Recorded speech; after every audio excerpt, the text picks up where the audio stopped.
Les journalistes de 24 heures et de la Tribune de Genève craignent pour leur avenir. Ils ont lancé il y a une semaine une pétition en ligne qui a déjà recueilli plus de 1500 signatures et qui demande que leur éditeur, Tamedia, renonce à tout ou partie des importantes coupes budgétaires qu'il envisage. On va en parler avec vous, Peter Staub, bonsoir. Bonsoir, monsieur. Vous êtes le responsable qualité chez Tamedia, vous êtes en direct avec nous depuis Zurich. Alors, cette importante mobilisation autour de ces deux quotidiens, est-ce que ça vous surprend ? Non, monsieur, ça me surprend pas. Vraiment, vous savez, les romans, ils sont très attachés à leurs journaux. Très attachés. Ça me surprend pas et aussi, je dois dire, ça me réjouit. Oui, grâce à cette importante mobilisation, faut savoir, on a déjà enregistré plein des nouveaux abonnements. Alors, je remercie du fond du cœur les journalistes pour cette publicité gratis. D'accord. Et alors, cette mobilisation, est-ce qu'elle va vous faire renoncer à des licenciements ? Vous plaisantez, monsieur. Non. C'est le conseil d'administration qui gère l'entreprise, c'est pas des journalistes pétitionnaires. Hein. Et heureusement d'ailleurs, parce que les journalistes, vous savez sans doute, ils sont nuls en maths. Hein. Et pas que en maths d'ailleurs. Vous avez prévu de supprimer combien de postes ? Alors on hésite encore, on n'est pas sûr, mais disons probablement une petite vingtaine chez 24 et une petite dizaine chez TG.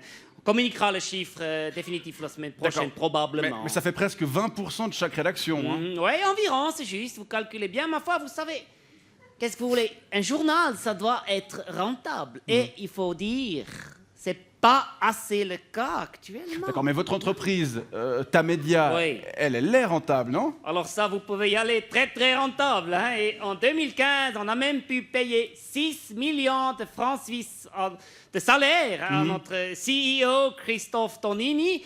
C'est un bon salaire, ça. Oui, c'est un plutôt bon salaire, ouais. Oui, mais c'est pas cette rentabilité qui a permis...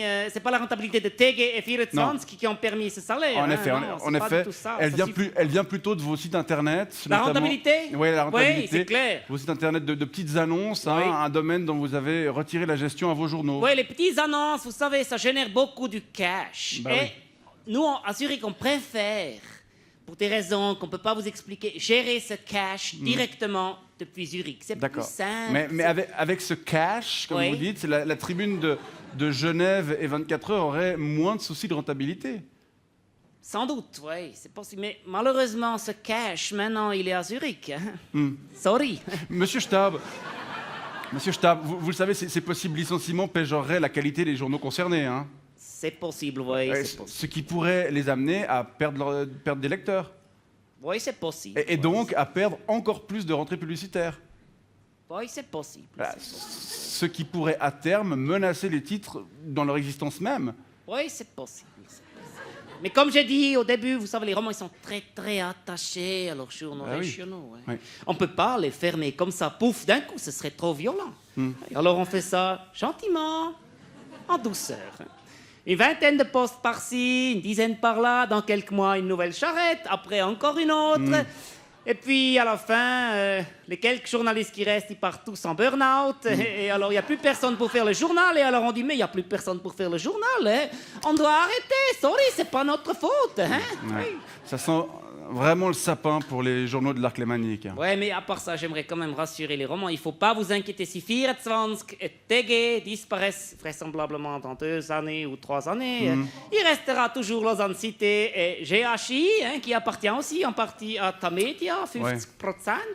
Et ça, c'est des excellents journaux aussi. Et des journaux fabriqués avec presque pas de journalistes.